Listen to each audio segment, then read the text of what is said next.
The Mighty Whites podcast is recorded at the Medicine Room Studios. For more information, visit medicineroomstudios.com.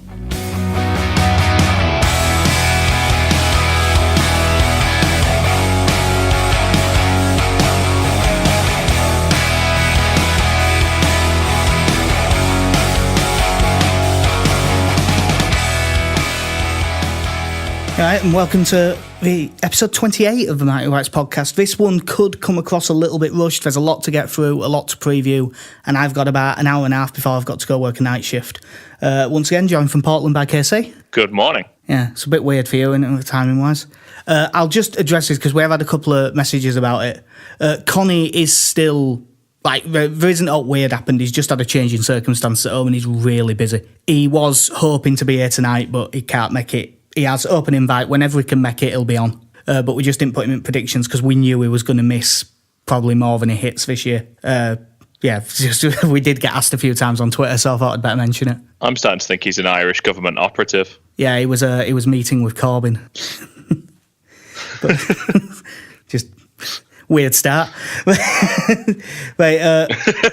It's a bit odd that we decide to start with a weird joke about the IRA when we're so happy with how everything's going with Leeds. Yeah. Normally we do weird things when we don't really want to talk about us, but we'll go from the beginning. And 5 points for me in the predictions straight away. 3-1 win over Stoke. We were absolutely fucking tremendous. It was fantastic.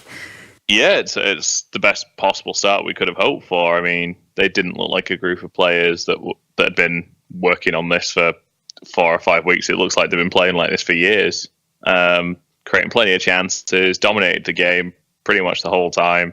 Could have had a couple more there. And when you look at even just having someone like Bojan on the bench, it was ridiculous to see us playing like that against Stoke. Yeah, it was a fully deserved win. Absolutely everyone had a great game. I was really pleased that Liam Cooper got my man at match. He had an absolutely brilliant game, and I'm really pleased to him because he does get a lot of stick. And from us included, because he has had his fair share of poor games, but he had a really good game. And he does, the one thing that everyone can say about him is he does come across as a fully decent guy. So I'm really glad he had such a good game. In hashtag click news, it turns out it's not click. It's Cleek. It's just an H, no C.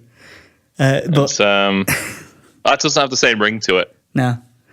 But he was absolutely brilliant as well. His goal was a really good finish, but the little no-look through ball from Saiz was top quality. He really turned it on again. He just looked to be enjoying himself out there, and as we'll kind of come on to in the other games as well, just, I think he's been given them even more freedom than he had last season to just kind of roam around in the midfield, take players on, control the game, and he showed at the start of last season he has that ability, and he proved it in 2 games against very good opposition. Yeah, he's got back to what we saw from him at the start, but not just the creativity. It's when he's picking the ball up deep on the half turn and driving us forward. Click's been the same. He's driven us forward well with ball at his feet. I was so impressed. Obviously, Hernandez's goal was a good bit of build-up play and a decent strike. I mean, Butland should have saved it, but you'd take that. Their penalty, which for real time in the ground, I thought was an absolute stonewall penalty, and then I saw it back on telly, and it was a bit harsh, really. Yeah, it's just a couple of bit. It was like a domino effect of people falling over.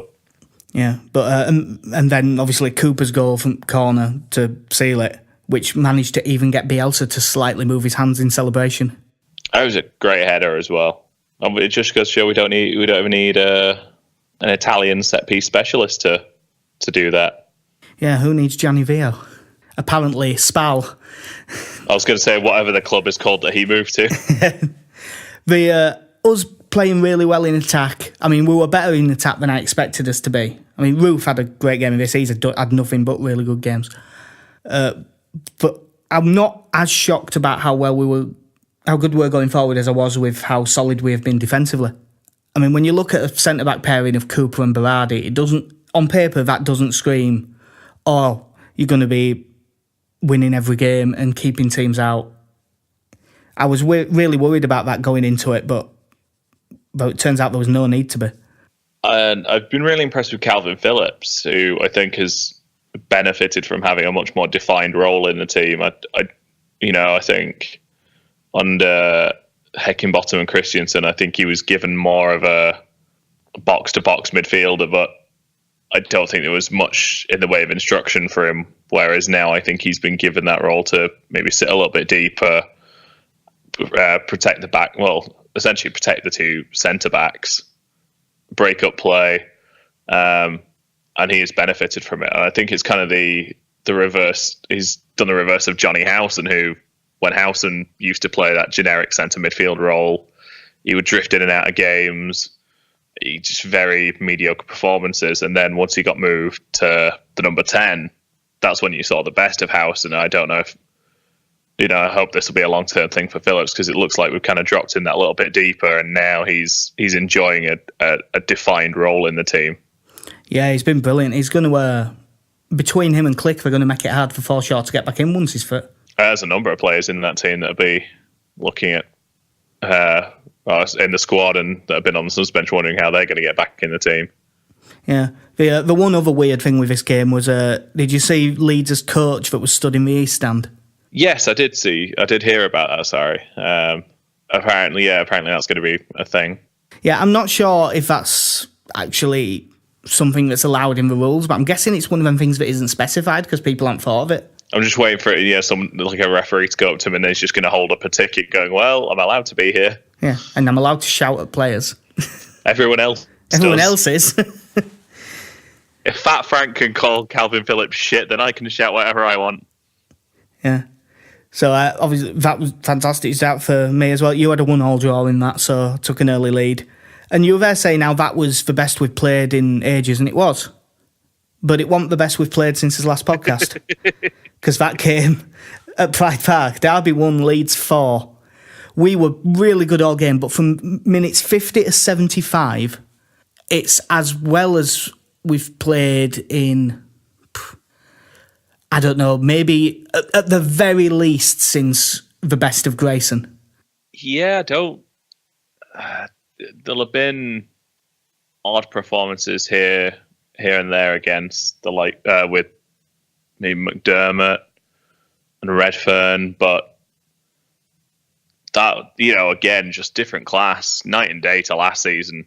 Saiz again dropping into, he's dropping into his own half, picking up the ball. You're just seeing him.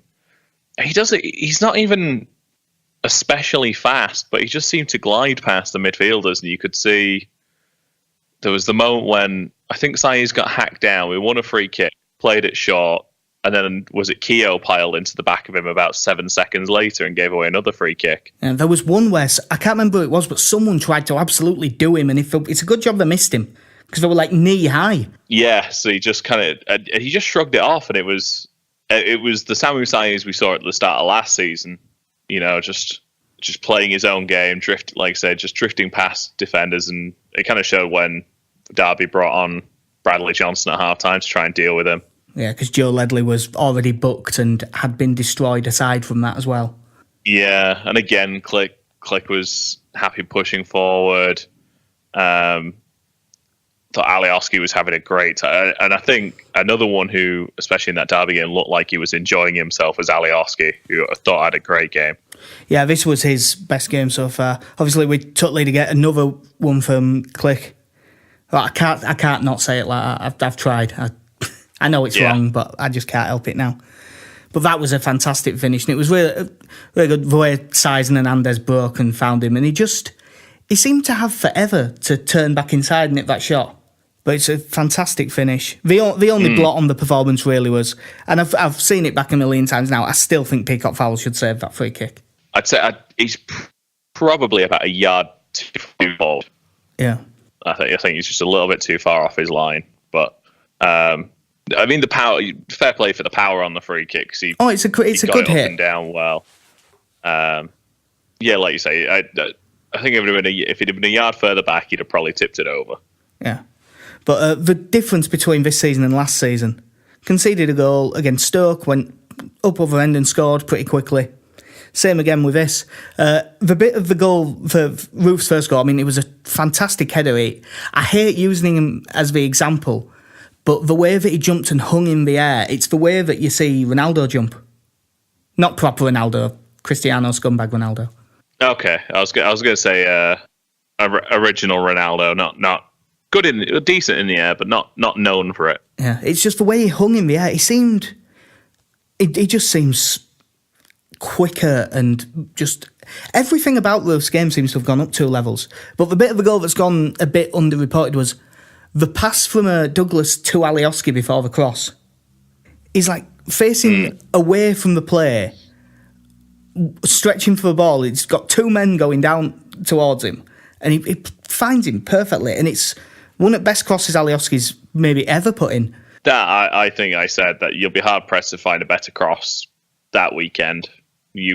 That was just the perfect ball, and all Roof had to do, he just took one step, and it was as if that one step had given him about a 5-yard space between him and everyone else. It was just absolutely perfect. Like you say, Douglas's play in the build-up was fantastic. It was just a really nice goal. The sort of goal you could kind of show to anyone, and I think they would appreciate how good that goal is. Yeah, and his second one it wasn't as good from a team perspective, but it was a fantastic bit of forward play, because the pass into Roof from Click isn't actually that good a ball. It's like 2 yards behind him and ain't got much pace on him, and his first touch to like drag it back across his body just completely takes the Derby defenders out of it, and he smashes it home with his left foot. It's a fantastic goal. Oh, absolutely buries it as well. He left no doubt with that one. Yeah, I'm so pleased with him. I mean, I'll mention it now because Bamford did get interviewed about it, how he can't get in the team.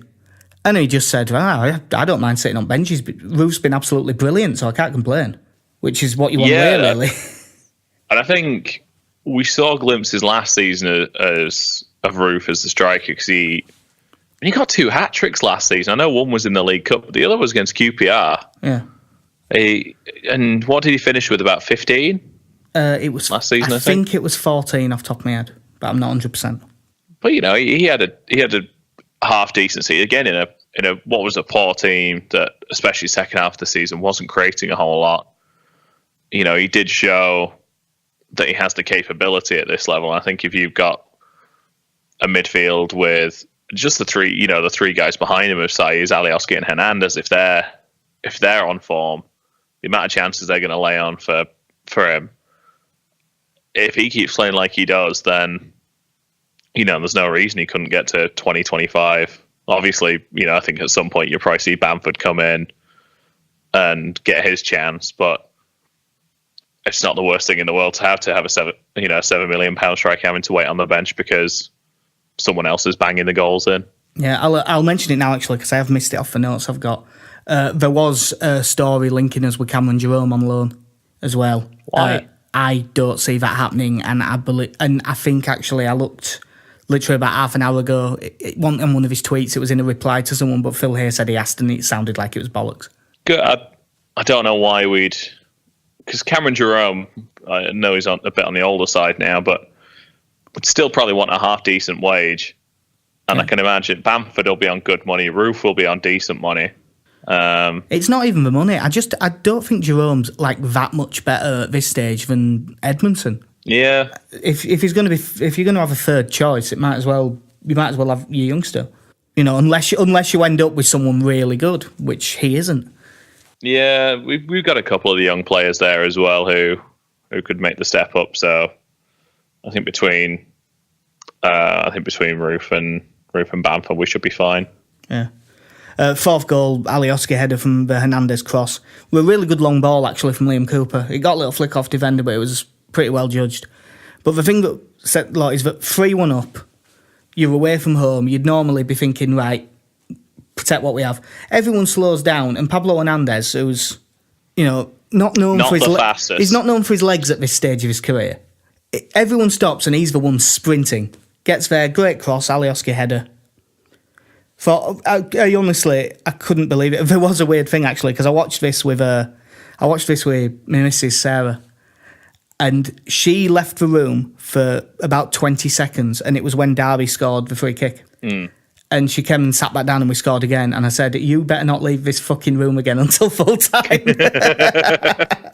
You're not going anywhere. I don't care if you like fall asleep on sofa or whatever, but you're not leaving. I need the loot. Sit down.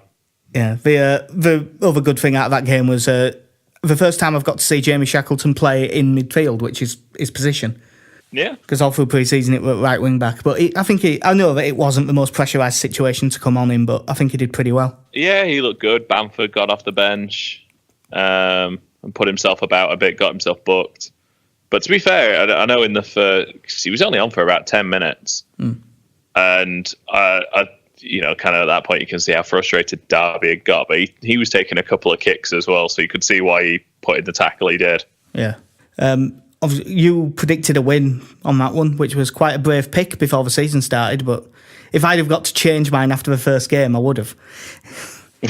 But yeah, you had a 1-0 win. I had us getting beat there, so you got them back. We won't go through the Bolton one much because, as we did with preview, it's the League Cup. But 2-1 win over Bolton.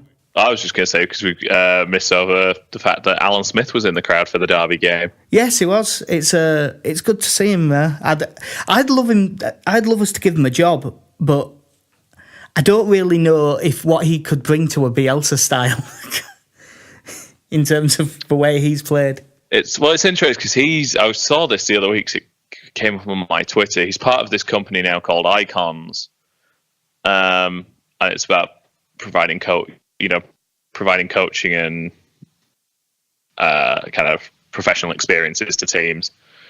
And there's him, there's another coach, and Julian Dix. So his golf career didn't work out then? Apparently not. Jesus, imagine what Julian Dix and Alan Smith are teaching people. Well, how to be kicked and get up and kick them and make sure they don't would be lesson one. It was good. He seemed to get a decent... plenty of people seemed happy with it on Twitter as well. Yeah, I think the number that are still mad at him has drifted down to, I reckon it's less than 10% now. I think there's very much, especially maybe with Twitter, I think a lot of the kind of more active people on Twitter, Alan Smith was there, was leading the line when we were kids. So I think we kind of see more of the hero Alan Smith, who's my favourite player as a kid anyway. Which never leaves you. I think the more hardened people against Alan Smith tend to be older at least. I think when he left, probably in their 20s and 30s. Yeah. But yeah, I could be wrong. That could be bollocks. It could be, but I don't know either way, so I'm not going to say it's bollocks. But yeah, we move on with that 2-1 win over Bolton in League Cup. Bamford and Saiz. I'm really glad Bamford got one early. It'll help him. That was a lovely nutmeg as well, just go before the shot as well. That's a fantastic little touch. Yeah, I haven't actually watched it yet, but apparently Soccer AM this weekend, he was featured on it, and the drill was Bullard at Leeds as well. I haven't watched it. But I haven't seen the drill, but I did see Bamford being featured on Soccer AM. Yeah, I haven't watched it yet, but if we're on that the drill, I'll have a scout around the internet and find it. I was going to say, it's quite surprising the team we put out. It was a lot stronger than I thought it was going to be. It was. We did still make 8 changes, though. Only, who stayed in? Saiz, Phillips and Ayling. I want that shock to Ayling staying in. He moved into centre-back. He did it because he did that last year. Yeah, Ayling appears to just be a machine. He's a fucking brilliant machine, though. Yeah. Phillips, again, was a real standout in this game. Saiz, I was shocked actually that Saiz started and that he got as long as he did, but he was my man at match in this, even though he only played about just over an hour. He absolutely ran the show. First half, Leeds were pretty good without being as good as they were in the previous 2 games. Second half, they dropped off a bit. I think they knew that the game was done. But Shackleton did well at right back. He really showed something. He's really quick and he's a lot stronger than he should be for someone who appears to be about 5'6". Yeah, he's not the biggest lad at the moment. I remember when I saw him coming on against Derby, that was the first time I'd really actually seen him, and could tell he's not the biggest, but not afraid to put himself about. Yeah, the other main takeaway I took from that was the 2 wingers. I thought Jack Harrison, while a little bit wasteful at times, he kept getting on the ball and wanting to go at players and wanting to do something. Tyler Roberts, you could have easily forgot he was playing. he just didn't. Yeah, Jack Harrison. It was almost like he was trying a bit too hard. Yeah, a little bit, maybe a tad over enthusiastic on his, on his first start. I call it Joseph Gordon-Levitt to me now. That's all I see when I see Jack Harrison. I would have to look at a picture, but you may well be right. I was just from watching the Stoke game, I saw him coming on, and it just straight away came into my head. But yeah, it was nice to see him trying to get on the ball, getting into good positions. Wasn't afraid to shoot, even when he probably should have been passing a little bit more. Yeah, he missed one really good chance, actually. There was two really good chances missing. The guy who records our podcast is currently showing me a picture of Joseph Gordon-Levitt, not realising that what I actually mean is I can't really remember what Jack Harrison looks like. I remember what Joseph Gordon-Levitt looks like. But yeah, there were a couple of bad chances missed. Like Saeed's played two lovely little chipped through balls off at top, one for Bamford and one for Harrison, and they both missed. And at least one of them should have scored. And we should have had a penalty for handball as well, actually. I unfortunately just caught probably like the last, I'd say, half an hour. I think I pretty much got to watch from just before they scored. So it was your fault that we dropped off then? Yeah, basically, I signed it. I logged into ESPN Plus and they scored. What is it? The guy who scored against, what's he meant to be, about 5'6"? Yeah, I didn't see a lot of him. I know that Oztuma's name popped up on Soccer Saturday an awful lot. I think was it Walsall he scored a load for last season? I'd not a clue. I can't really say I'd heard of him until yesterday, but it did sound like anything positive from Bolton was kind of going through him. Yeah.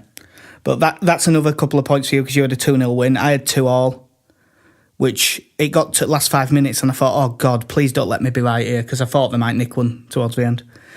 I'll take it. I'm just going to keep predicting wins now. Yeah, I think that might well happen. And then we come on to Saturday just gone. 2-0 win over Rotherham. First half, we weren't awful.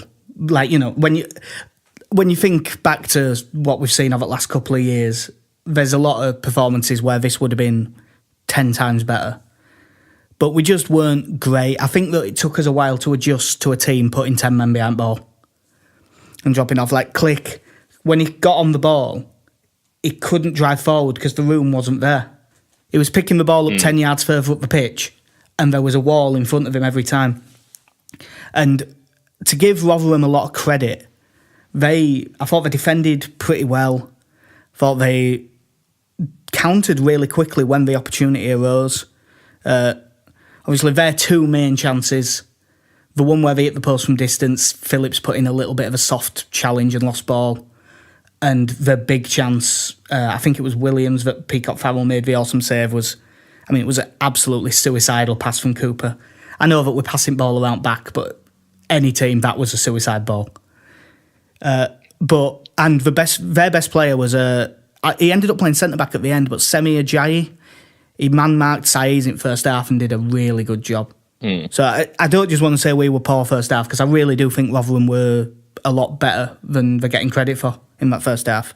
I've only got to see the highlights of the game, but reading Bielsa's post-match comments kind of indicated it was more a case that Rotherham tired than anything else. By the sounds of things, they set up well and should have had at least one. Yeah, the one that Peacock Farrell made the awesome save on was an absolute sitter. He really had to score. I will say there was something I quite enjoyed about after that got cleared away. And Liam Cooper starts screaming at Bailey Peacock Farrell, and Peacock Farrell's got a face of, oh, no. You don't blame this one on me. Yeah, I've just got you out of jail, something rotten. Now, the thing is... Don't you come over here with that finger pointed at me. With the way he played the pass, if one of Berardi or Peacock Farrell had really reacted quick, I think they maybe could have beaten Williams to ball. But it'd have been a real risk. I think Peacock Farrell staying back and making the save was really good goalkeeping. If someone was going to sprint across, it should have been Berardi if someone was going to go. I did see a couple of people saying that it was not indicative of Bielsa attacking style that Peacock Farrell was, I say so far back, the pass was only about 3 yards away from the byline, but that he was in a fairly negative position. But, at the same time, when you're playing a ball literally not even across your own area, across your own 6-yard box, that is unforgivable, especially from someone like Liam Cooper. It was a really bad pass, but we have all said stuff like that is going to happen when we're playing this kind of system. There's been one or two moments in each game, and I think especially with having Berardi at centre back, it's been interesting. Berardi's looked fine for the most part. He's not the person you want there for the whole season, but he's looked fairly solid. He's definitely been better than I would have expected. The one thing from watching Berardi play more central is I do feel like he could probably fill in as the holding midfielder if we needed him to. I feel with his style and, every now and again he doesn't, we saw him against Rotherham having that shot from about 30 yards. He doesn't mind getting forward every now and again. Likes to tackle, but for the most part you would rely on him fairly comfortably to win the ball and then just lay it off to one of the other midfielders. So I think he could probably do a job there if we needed him to. Yeah, in an emergency, I dare say he could. There was, I think it might have been the press conference after this game where Bielsa was asked about that position. He said, well, he's missing and he's missing. And he said, and Shaughnessy could play there. And he basically intimated that, and in an emergency, Luke Ayling can play anywhere. Well, he has proved that. He's going to make a Gareth Bale style move up the wing. Yeah. Well, he seemed to be at centre forward for the first goal against Rotherham. Leeds were it was a big improvement, but I'm so glad he's got his first competitive goal because he could have had a few. He nearly had one in first half. And we said after pre-season, he got a couple of goals in pre-season. He has been given that license to get forward and join the attack, and he's taking full advantage of it at the moment. And he's, like you say, I'm glad he's got his goal. He got it at Ellen Road. I watched a great video today, actually, that was taken from the Rotherham fans. I haven't seen it yet, but I've seen people talking about it. Oh, it's glorious because you hear there's like a woman half screaming, then the Leeds fans cheering, and then the Rotherham fans jeering at the goal not being given, and then just when they realise it's been given, it just drops silent. Yeah, because they're giving it the hey, what? Oh, hang on, it's been given. Oh shit, it's in. I must admit, that's great.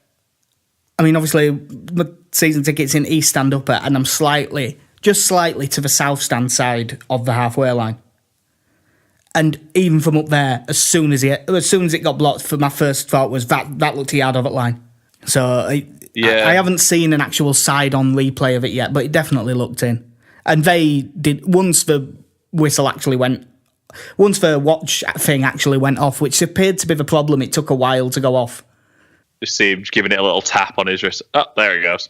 Yeah, Roof's assist to play it back across. I'd have to see back again because in real time, I don't think he meant it. No, I think Roof should have scored. Yeah, he was trying to react to it and he just didn't react quickly enough. But at least he sliced it rather than pulled it. Yeah, we were unlucky not to score with the first chance there. It was it the first chance was blocked, keeper, and then keeper makes a good save, then Roof sliced it back across. And then Ayling. But buried it. The second goal was it was a great bit of football. Only the second best bit of football we played all game, but Click, Douglas, Cooper, and Alioski all involved. Particularly Douglas and Cooper. At the side of our 18-yard box, left hand side under a lot of pressure, playing the way out. They played it out brilliantly. Douglas found Alioski's feet, lay off for Phillips. And Phillips, who overall in this game had a really good game, his passing stats kind of flattered him a little bit because he broke his passes completed record or something. He made about 90. But he had a run of about 15 minutes in first half where his passing was awful. He just kept passing it straight to Rotherham players, but he got over it and then went back to playing well again. And his ball for Roof on this second goal was an absolutely brilliant ball. It's interesting because watching the Roof goal on Twitter, you got to see the whole build-up play, which is great to see. It's nice to see us that comfortable passing, like you say, just 20 yards from goal. There's no fear about it. There's no I'll better just hoof this forward and get rid of it. That was the ball over the top for Roof it went exactly where it was intended. It wasn't just us getting it away.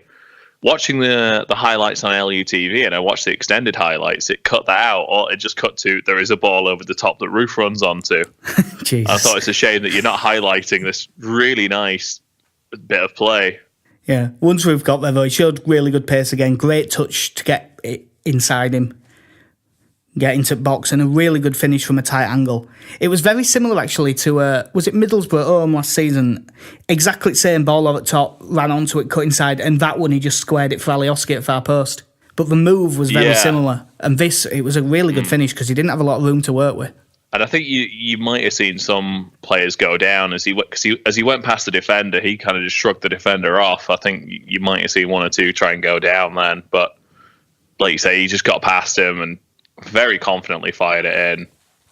It was a great finish, a great goal. Yeah. If Saiz had scored the one that Richard Wood cleared offline, that'd have been an even better goal. Ailing Saiz and Hernandez down right hand side. They seemed to play about 46 1-2s between them in the space of about 7 seconds. Found Saiz in box and he took his time, sent keeper wrong way, but Wood headed it offline. The other thing that showed a lot is Saiz gets the ball just at penalty spot, and the man just to his left stood on the penalty spot is Luke Ayling.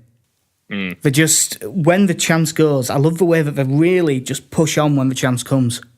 So with that, where you had 3-0 win, I had 2-0 win. So even though you've got 3 right and I've only got 2, I'm beating you 10 points to 6 because both my correct ones have been correct score. Yeah, honestly, I think before the game, having seen how we'd played against, you looked at the scores of the Stoke and Derby games, there was part of me going, say 5. Go on, just say 5. Because, you had that sort of confidence in us to go and knock them around. And I think it speaks well of Rotherham, how they set up, especially in the first half. Very, like you say, they set up, they frustrated us. Closed all the avenues off, made it difficult for Click, but we just kind of overran them in the end. Yeah, and that makes Bielsa the first Leeds manager ever to win his first 4 competitive games. I honestly didn't realise that, but yeah, you don't really think of these things. I was kind of surprised because when he got to 3, what was that? It was the first since. That was the first since Jimmy Armfield. Armfield, that was it. So you think that's an achievement because that was a bit about 1974 or around then. And then, to be the first ever, fair play to him because we've done it in such convincing manner in the league games anyway. At the moment, it's relatively faultless the way we've been playing. Yeah, I thought that we might have a decent start because I know that he's quite good at getting his teams to start quickly. But I did not see this coming. We've just, like I said, I think it comes down to, you heard the players speaking of like 3-a-day sessions at the start of the season, at the start of pre-season. And, I think it's really been hammered into them. And I think it probably does help that it's not the caliber of Paul Heckingbottom that's been saying this. It's Marcelo Bielsa, who is a widely revered manager. I think that level of respect is just showed the players have really put everything into learning this system, learning this style of play. Yeah, and it's paid off.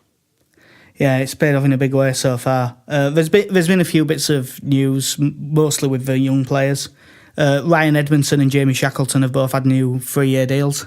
Good. Yeah, there's not much to say. I mean, they look like they've got some talent. Make sure they're tied down. Malik Wilkes has got 3 and 3 for Donny Rovers. Just a thing to mention. I haven't seen any of it, but I've been but they are raving about him. It's great. Anytime you can get a few goals together like that, and it's all well and good doing it in the under 23s, but he's to do it in against professionals, especially at his age. Yeah, and I mean it's the League One now as well out of Donny, so it's it's pretty good. It's not a million miles away. I haven't got it on there, but I know Liam Kitchen got one for Harrogate as well the other day. Yes. Yeah, that was good because they scored on was that the opening day of the season? I can't remember. I know they got one not long since. Speaking of under-23s, they've had a couple of games. They beat Coventry 2-1 last week, Sam Dolby with both. Second goal was a really good goal. Chip through ball from Midoguchi and Dolby lobbed keeper with a header from like 15 yard out. Really good goal. And then earlier on today, which I haven't seen any of, I've just seen the result through Twitter, as under-23s won 1-0 away at Millwall, Alfie McCalmont. Good. I've not, like you say, I've not seen any of it either. But yeah, it's just good start to the season for them. Yeah, some of these bits are just housekeeping stuff that's happened. One of the good things from those games is Conor Shaughnessy has played in both. Got on bench against Bolton as well, and I have noticed, I mentioned it on last podcast, Bielsa mentions him a lot. Like when they're talking about defensive options and stuff, he constantly talks about him, so I think he maybe quite fancies him as a player. And if he thinks he's going to be some good, then I'll believe him at the minute. We've not really seen much of Shaughnessy since... Because he got injured against Hull last season, didn't he? It was that Hull away game, which was one of the most dire games I've ever seen, and he needed ankle surgery and everything afterwards, and he only just got back. Yeah, I was going to say, but it's good to know that he's kind of... At least he's in his thoughts as, you know, as someone who is of use to him. Because I think as a centre-back, especially last season, he looked...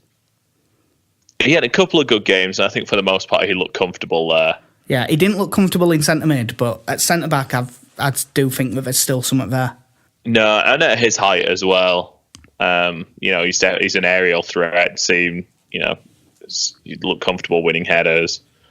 So yeah, I think it's quite good if we've got, you know, at least now those 4 centre-back options of Shaughnessy, Janssen, Cooper and Berardi. Yeah, Roberts played for under-23s today as well, so I would think he probably won't make the trip to Swansea tomorrow. But he's not against doing it. Shaughnessy played 90 minutes for under-23s and then was on the bench for next day. So it wouldn't be impossible.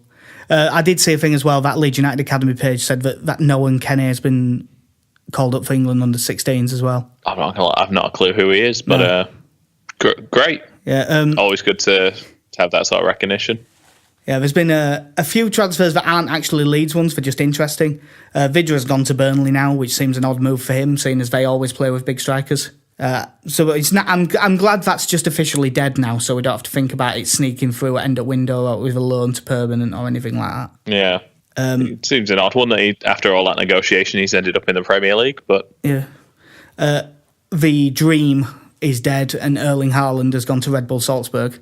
He's just been banging goals in, hasn't he? He's looked so promising. Yeah, I think very early on it became apparent that he was already out of our league. Yeah, well, he was being linked with Juve and everyone like that, wasn't he? Red Bull Salzburg, though, I think is a good move for him because one, he'll get to play games, and they've got a really good record with bringing through young players and players going there, and then 18 months later going from there to a much bigger European club.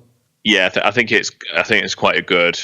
Not that I want to say this in a derogatory term about either the club or the league they're in, but I think kind of that step into playing in Austria is a good stepping stone as opposed to going from Norway to Juventus. Yeah, you know, I think it's quite a good middle ground there. Get a bit more experience in a more competitive league before you make that step. Yeah. It's not the weirdest transfer that's got a Leeds link of the window. That goes to Lee Irwin. No. I'm assuming everyone's seen it by now. Great reading. Yeah, Tractor Sazi in Iran. And when I first saw it, I knew that name rung a bell and I couldn't think why. And it was because I'd seen that Harry Forrester had gone there from Rangers earlier on. So I didn't really think much of it. And then I saw in one of the stories about it that Anthony Stokes, who was one of the many players who were linked with Leeds every transfer window for about 6 years, that he was there as well. So he's got 3 from Scotland. And I thought, geez, why are they signing all of these players all of a sudden? And then I saw manager was John Toshak, who I assumed had retired. I mean, John Toshak must be about 75 years old. I can't believe John Toshak is managing in Iran. Yeah. I bet the money's good, like. Yeah. Football manager, poet, John Toshak. Yeah. If anyone's wondering, Google John Toshak poetry. He has released a book of poems. Yeah, I just checked. He's 69 years old, so not quite as old as I thought. in sort of quasi-Leeds news, Carl Frampton won his fight the other night, so it looks like he'll fight Josh Warrington in Belfast in December. That will be a good trip for a lot of people, I dare say. Yeah, and fairly cheap to fly over there. Or if you want to take the ferry, go for it as well. Make a long drinking day of it either way. Yeah. Well, there'll be a lot of drinking regardless of how they go. He's also been nominated for Fight of the Year as well, hasn't he? Yeah, I saw that on Twitter. People who know boxing better than me say that they've got a pretty good chance of winning that. Yeah, I hope so. We all want the best for Josh Warrington. He's, like you say, it was a great fight he had at Ellen Road. Probably one of the best experiences he'll ever have. Yeah. That'd be great to see him fight someone like Carl Frampton as well. Yeah. Have you seen the little bit of kick-off on Twitter today about Radrizzani's interview in Italy? No, I haven't. Generally now on podcast days, I don't tend to check Twitter because you do seem to come to me with a story every time. Yeah. It's not that big a deal. It was just one of them where he'd have been better keeping his mouth shut again. He did an interview with Gazzetta dello Sport where he talked about how he had a short list before he found out about Bielsa's availability that was Antonio Conte, Claudio Ranieri and Roberto Martinez. And he said that the package that he was going to offer Conte was worth about 20 million euros because he thought Conte would be an absolute guarantee of promotion, which I disagree, actually. He's a really good manager and he'd have attracted really good players, so he would have given us a really good chance, but I don't think anyone's a guarantee. Yeah. He said he actually spoke to Ranieri and Martinez, but Martinez obviously had the World Cup coming up with Belgium. Well, why would you even talk to him? I mean, that was never going to happen, was it? I know he nearly fell out with FA and stuff, but he's not going to leave a month before the World Cup. Yeah, especially with that Belgian team where I think you're kind of guaranteed, to have a decent World Cup. And, with how far they got, they potentially could have won it. Yeah, it's weird because some people were like really, really getting mad at him about doing it because it does sound a bit self-aggrandizing talking about all of these people that he was looking at. I mean, he did actually say that, like, Conte was a pipe dream that he really would have liked. And once he found out Bielsa was available, Bielsa was number one, which is fair enough. But surely after you've had a start like this, you just don't mention it. Yeah, it seems an odd thing to mention. Yeah, because it's not even new information, really. Like, we know that there were links to Ranieri, and we know he interviewed that Matias Almeida that was Chivas manager. Because I know Pete from Through It All Together watches a lot of Mexican football, and he was saying that he'd have been a really good choice. Maybe not as good as Bielsa, but... Yeah, it's an odd one, but we're here now. We seem to have got the right person. Yeah, the main thing to come out of that interview that is actually something that I want clarified from the club in some way, whether it's via answering a question from Phil Hay or whatever it is. In this interview in Italy, Radrizzani said that it was like apparently the £3 million is for his staff as well, which for a year is pretty good. But he also said that it's a 1-year contract with an option of a second. But I'm sure when it was announced, it was 2 years with an option of a third. Yeah, that's what I thought as well. So, which is it, basically? I mean, we're not going to know, but I would like to find out. Yeah, I can see why with something like this you'd maybe only want to offer a 1-year deal, because I think, especially after the last two hirings, there's part of you could see this going horrendously wrong. And not wanting to be tied down to a 2-year deal, but yeah, it would just be quite nice to know. Yeah. He had his press conference earlier on. But I don't know if I've said when we're actually recording this. We're recording this Monday night before I go off for this night shift. We're hoping it'll be out before the Swansea game, but Swansea. Don't know why I said it like that. We're hoping it'll be out before the Swansea game, but it might be out after the Swansea game. It's just one of them things. But Jack, what comes before Swansea? Swansea. That's fair enough.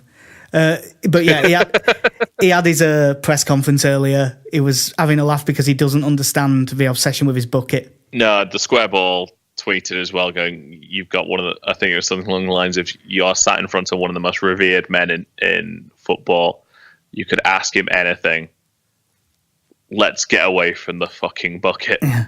I liked his quote about it, though. It belongs to the folklore you find in football. You want me to tell you more than what it is. It's just a bucket. I have nothing to add. It's a comfortable bucket. I'm glad it's a comfortable bucket, because it doesn't look like the most comfortable thing, but fair play to him. No. He said that they've mostly been training on organisation because he don't want to burn the players out with only 48 hours between matches. And he said the too long away tricks this week aren't ideal because they get less chance to train and less time to study the opponents. He was full of praise for Graham Potter after everything he did with us, the Suns. And he said he is as influential as anybody in coaching right now. Which at first I thought sounded like bollocks, but then I thought, well, you are getting more younger English coaches going abroad and players who've been in the conference going off to Sweden and Norway and places like that to try and find clubs over there. So I suppose, and he's one of the ones that kind of started that off, so I suppose he's right, really. I listened to I think it was something on 5 Live. It was just before the championship kicked off and they were interviewing a number of different people, and he was one of the people interviewed, basically just talking about his path to how he got here.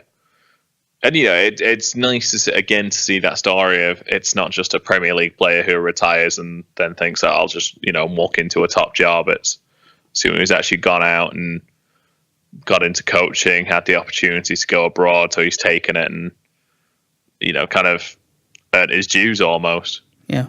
There was a little bit of team news from it. It said Roof's fine because he was icing his leg after the Rotherham game, but he said Roof's okay, but Jansen's got a back issue. So he won't play, but he should be okay for the weekend against Norwich afterwards. I mean, he would have only been on bench anyway. We're never going to start because I don't see him changing it while we're winning. No, not when we're playing like this. So, yeah, we'll get on to previews because I think we're going to be okay for time. We've got about half an hour. Another one live on Sky tomorrow night away at Swansea. They're 7th with 7 points from 3. They won 2-1 at Sheffield United, which I watched and we got a bit lucky. They beat Preston, which I didn't see, and they drew 0-0 at Birmingham, and by all accounts, Birmingham should have won 2 or 3-0. Decent enough squad. They're a bit short for actual central midfielders. I know that their fans aren't pleased because they really wanted Ryan Woods, and apparently Swansea wouldn't spend like the extra $500,000 to get him, which with how good Ryan Woods is, seems a bit out of it. They do have Matt Grimes. They do indeed have Matt Grimes. How is he anywhere near the Championship? I don't know how he's still at Swansea. He's, again, just an awful midfielder. Yeah, they've got some decent players. That Connor Roberts, that Welsh right back, looks all right. They've got a few good fullbacks, actually, because they've got Martin Olsen and Kyle Norton and Declan John as well. Joe Rodon and Mike van der Horn have been playing centre-back. I don't really know anything about Joe Rodon. Mike van der Horn looked okay in Premier League. They've got that Bersant Salina that banged one in for Ipswich against us last season that were on loan from Man City. Yeah. But he's permanent for them now. And they've got Tom Carroll as well. He's a good player. And I forgot they still had Leroy Fair. Oh, yeah. They managed to keep Ollie McBurney, who should be a threat at this level. Yeah, I think he'll do well. I do like McBurney. I think, yeah, especially even last season when he was on loan with Barnsley and that struggling team, he still had a decent goal-scoring record, so you'd expect him to have a decent season this season. He'll probably be a threat for them. Yeah, the first couple of games he's played up front, not wings, they've had Barry Mackay, who they've got a Forest at one side, and that Joe Lasoro, who was one of those 2 young strikers that started playing for Sunderland last season when we realised, well, we might as well play them. Was it him and Josh Madger, who I think's still there? But they've got a decent team, but they haven't, by the sounds of it, even though they've won 2 and drawn 1, they've been a bit lucky to do so. Away at Swansea's never a tough game. I know Dalton tweeted out that it's like the only ground that we'll go to this season where we've never won. We've only played there like twice, but we've never won there. I think I have a vague memory of our first season back in the Championship playing there. And I think that's the one way it went horribly wrong. Yeah, I think we got beat 3-0 because that was season they went up, wasn't it? Yeah. But yeah, what and then are you we'll going to have go had a season for? with them in League One as well. Yeah. I'm very optimistic at the moment, so I'm going to say a 2-1 win. I was going to say 2-1, so it's boring to go for that. I will instead say 1-0 Leeds.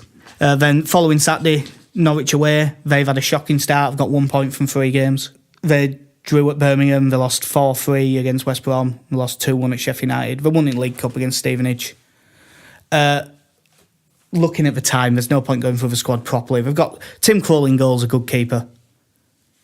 I didn't realise he was at Norwich, but I not entirely. Unless he's just really dropped off in the last year or so. I'm surprised he's in the Championship. Well, he dropped to like third choice at Newcastle, didn't he?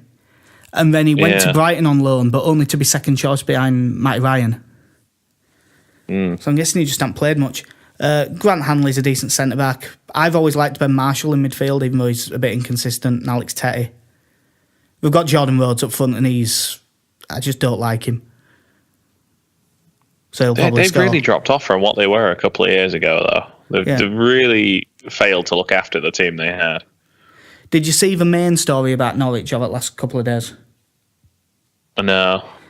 Norwich have painted the away dressing room pink because sports psychologists have said that, well, I mean, it does lower testosterone. That's a medical thing that's been proven, and that it has a calming effect on people. So they think it'd be a bad thing for away teams to see before they go out on the pitch.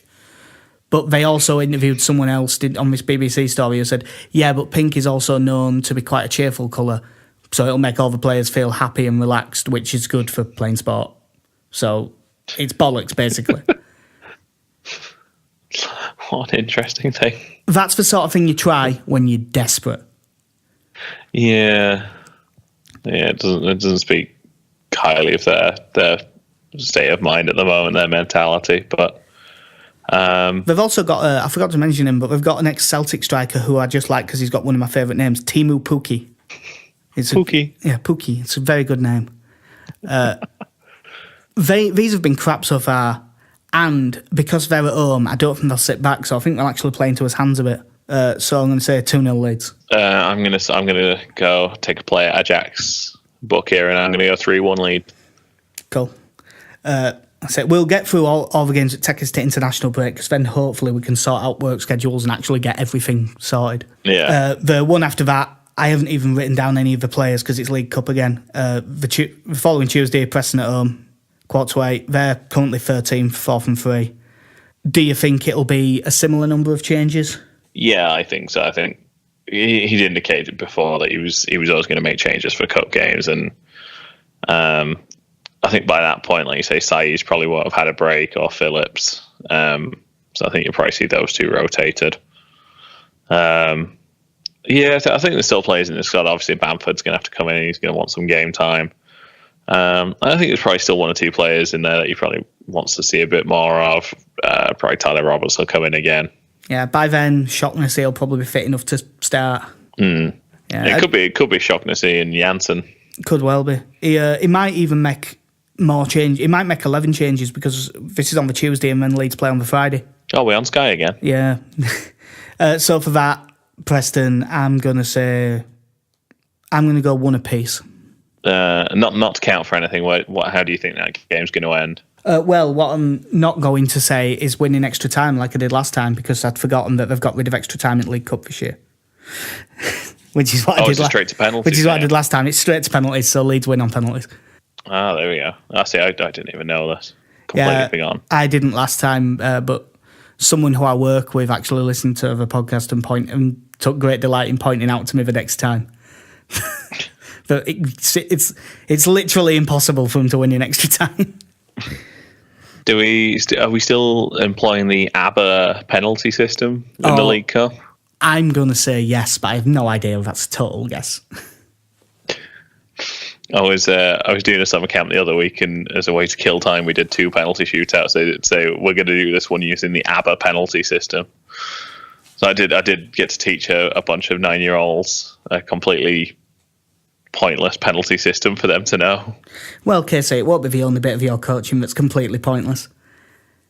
Most of it from about the time I start until roughly near the end. Yeah. Most of it fairly pointless. But that first 5 minutes and last 5 minutes, you're on fire. It's solid. I'll go Leeds to win. I'm going to say 2-1 again. Cool. And then the bigger game, the reason why I think that we might make a lot of changes for Preston game, Middlesbrough at home, 7:45 Friday night. They're top at league at minute, 10 points from 4. They've had a pretty good start. That Martin Braithwaite, who they sent out on loan last season, has come back and got 3 goals already. Assombalonga's got 2. They haven't played like anything scintillating or anything, but they're being a pure list side. They're playing to their strengths, doing exactly what they need to do. They had one other week where they won 3-0 and they got 3 goals from set pieces in like the first half hour. They're just doing exactly the thing that you'd want them to do. It'll be a tough game, this. They've got a lot of good players. Howson and Clayton in midfield are both still good. I'm really this one, I could see this being where Janssen gets back into the starting lineup, regardless of his results. Because I think we'll need him to mark Aidan Flint at set pieces. Yeah, I think Berardi. And of anyone that you would say is probably the... I don't want to say weakest. I don't want to say out of their depth because I don't think they are in any way. But the Berardi has probably been on the lower end of performances. I think a couple of times at centre back, he's just been a little bit caught out. He's had a couple of moments where he hasn't quite looked comfortable. He's still been far and away above what I would have expected from him. But against a Pulis team, like you say, where set pieces are going to be a big thing, I think having someone like Janssen in there, just bringing that extra height and physicality to the team, I think is going to be important. Yeah, these are. I mean, they're a good side in Middlesbrough. In pre-season, they were one of the ones where I thought, I fancy these to go up. I think I had them second in my predictions, didn't I? I believe so. Yeah, so I think they'll be pretty good, but it's a home game, so I've got to be confident. I'll go back to old trustworthy 3-1. I'm going to go for our first drop points of the season. I'm going to say this is a 1-1 draw. Cool. Yeah, well, and that takes us through to international break, and that's when we were back. I have just had something to bed. I don't know I think some people did actually see my massive rant about Ladbrokes on our Twitter. Yes. Yeah. Leeds to be unbeaten at home for the rest of the season. Quotes a huge 25-1, which is like saying that Leeds to win or draw every game is about 1-7. It's absolutely such a bad bit of pricing. The cheek of them to add that. They should have to refund every single bet of that. Just if they took false advertising. Yeah, just for saying huge for a price that was not just small, like criminally small. I needed to make sure that I ranted about that out loud as well as typing. And the tweet and the graphics at different prices as well. Yeah, they didn't do a very good job of it. We've got to, obviously, if we're anywhere close with those results, we'll be in a really strong position. But from I ain't bothered about the League Cup game. From the 3 games, Swansea away, Norwich away, and then Middlesbrough at home, how many points would you be happy with? I think if we came away with 5, if you get the win at Norwich and a couple of draws, I don't think it'd be the worst thing. I'd probably say, 5 or 6. Yeah, I'm with you. I think 5 would be good because if you're unbeaten, you've gone well. I wouldn't want to lose one of these, really. If you win the other 2, it's okay. But if it was Middlesbrough away, I could live with getting beat there. I don't want us to get beat at home by them though. Yeah. I mean, just thinking back to last season's performance against Middlesbrough at home, live on Sky. That was probably our performance of the season, I think. It was one of them. That was really good. We played really well.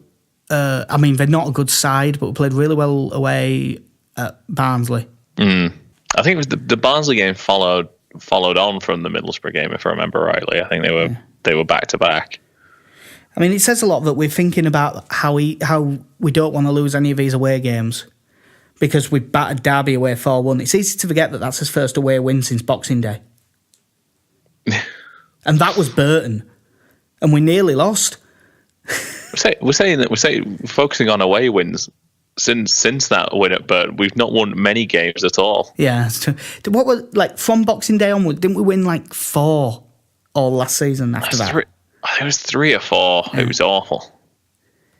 Yeah, it was really poor. But that's why when people are going, don't get carried away, that's why it's so hard not to get carried away. Because we've had so much shite, but when something goes good, we just want to cling on to it. Nurture it. It's an odd feeling because we say we started last season well, but we won the opening game and then we drew the next 2. If I remember right, we drew with Preston and Fulham. Because I know we went unbeaten for a while, but 4 wins out of 4, it is the perfect start. Yeah, I can't wait for the next game. I know I've seen a few people saying the same on Twitter. Well, like literally, the current plan is like Leeds play, you really enjoy it, you wait a couple of hours, you watch the highlights a couple more times, and then by the next day, you're already, I can't wait for the next game. Like, yeah, I think my viewing patterns of Leeds kind of speak to how well they're playing at the time. I think if Leeds are playing well, then yeah, I'll be up at 6:30 in the morning for a 7 o'clock kickoff, or if it's an early kickoff, I'll be up even earlier than that. If we're not playing anything, if we play anything like we did towards the end of last season, I just look at games and go, I've got work. I'll watch the highlights. Yeah, and right now Leeds have a 12 o'clock kickoff. Right, R3 up and said to bar. Yeah, Sheffield, sorry, don't get blinded by the light from the laptop. Yeah. But yeah, I think that'll about do us, and that just gives me time to get sorted before going to work, which is going to suck. I was going to say, I've come up with a short list here of, because obviously we've set up the Fantasy Premier League. I meant to have a look at that to see who was doing well. Well, by the end of the first weekend, I was bottom. You were literally bottom? I was literally bottom. Good start, mate. So I hadn't looked, but I've put together a list of my favourite team names. I've got some Leeds-based ones and then some Football General-based ones. So I want to see what you think of these. Yeah, I've got time. All right. So from the Leeds ones, we've got Click Click Boom. Yeah, it's not bad. We've got Baradi Breezers. I like that. I like Baradi Breezer. That's good. The flag that we've seen at a couple of games now. Size Matters. Yeah. Delphin Safety. Solid. To Haaland back. That's very good. I like that. I haven't checked. I don't know if they're a blog. I know they have an account on Twitter. Alfinga Masinga. Just rolls off the tongue. Yeah, and I think you would as well. Yeah, and another alcohol-themed one for Baradi and Coke. That's ruined by you saying the other one first. And the last Leeds one is Smack My Click Up. You see, that one's a shit. If it was pronounced Klitsch, that one would work great. It's still fine because it reads as Klitsch, but if it was actually pronounced that way, it'd be even better. Sub-editor's nightmare is Cleet's name because it's not how it looks. And then for some just general football-themed ones, Munch and Flapjack. It's good. I like that. 2 Girls, 1 Schlup. Nice. Adam Johnson FC Under-16s. I see, that's just... You shouldn't laugh about things like that. That's just wrong-ish. Can I just say, I was on a night out with a few of the coaches last week. One of the guys is from Newcastle. He started singing Jimmy Savile songs. I was a bit drunk, so I started laughing. And then you have a group of American people asking who Jimmy Savile is. And I started talking about him with almost pride. He was the nation's most prolific paedophile and from Yorkshire. Yeah, you're thinking an odd thing to brag about, I guess. Yeah, but you haven't seen anything like him over here. I believe they have. I believe his name's Jerry Sandusky. Well, yeah. Says a lot that's about as much as I know about American football. That's Penn State, wasn't it? Yeah. Back to the team names. We've got the Jesus and Mane chain. Yeah, pretty good. I'm willing to bet that's someone older than us that's come up with that one. Probably. Childish Firmino. I only just know that Childish Gambino is a thing. Yeah. Shamak My Bitch Up. That works better than Smack My Clitch Up does. And the last one is PK Blinders. Nice. Yeah, that's pretty good. I don't suppose you had a look at who was top, did you, while you were there? I mean, admittedly, it'll be a bit all over the shop at minute because Liverpool will be playing now and a lot of people will have Salah captain, including me. Yeah, I didn't. I made the mistake. He became the captain and completely forgot. He doesn't really get started till around November. I've just got it up at the minute. Fokker Wolf, which is Peter Heminger, is top with 169 points. Then Andy Atkinson, Peter Cox, James Wood, Jack Bostock. Those are the top 5 at the minute, but that will probably take a while to shake itself out because they're playing now. Yeah, I'm just trying to see where I am. I am 56th place in our league, which I believe may well be bottom. It's very possible. I kind of hope it is. Sorry. Wait, hang on. What are we on here? I'm not bottom. We're fine. Oh, no, hang on. I could be. I didn't realise there was a second page to all this. Yeah. 56. No, we've got a few more teams. We're fine. Right, good. Well, good for you. I still want you to come last. But, I will have to get sorted and get gone. So that'll do us for episode 28. As usual, we had this customary weird ending when we're not in the same room. We will be back in the international break at some point, but hopefully we're just as happy with how we've played by then as we have been on this one. We're at Mighty Whites Pod on Twitter. All the stuff we write goes up on Through It All Together, which is at THRU, it's all LUFC. Leave ratings on iTunes and stuff like that because it does help us out. I know that we're very much the little indie boys out of the current Leeds podcast because we've got loads now and luckily they're really good. I've listened to the Talking Shit one and stuff, it's great. I've only actually listened to one episode of the LS11 one so far, but it was good. Phil Hayes one seems to be a lot more consistent than it used to be with Joe Urquhart. In fact, I think they've literally just put one out about 10 minutes ago, so that'll do me for my trip to work. And there's this finally on iTunes. Oh, is it? I'm so happy. Yeah, it's finally on iTunes. Yeah. So I think it says a lot about the way that the club's going, that we've got so many now and they're all... I mean, there are other ones that I'm not as... I think the Trustcast isn't... I haven't seen them upload for a while. It seems to have gone a bit... I've heard about the Leeds podcast by Leeds Live, which I have. That's on my list of podcasts to listen to at the moment. Oh, is that Bell and Cross?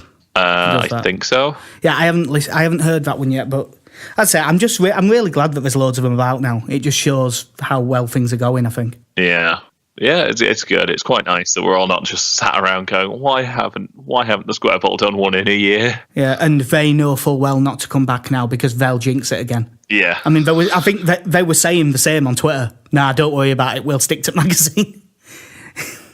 Yeah, I think, yeah. So yeah, that'll do us. Gives me 10 minutes to stop being pissed off about going to work and actually just go. So thanks very much for listening and we'll speak to you in a couple of weeks. Cheers. See ya. See you later.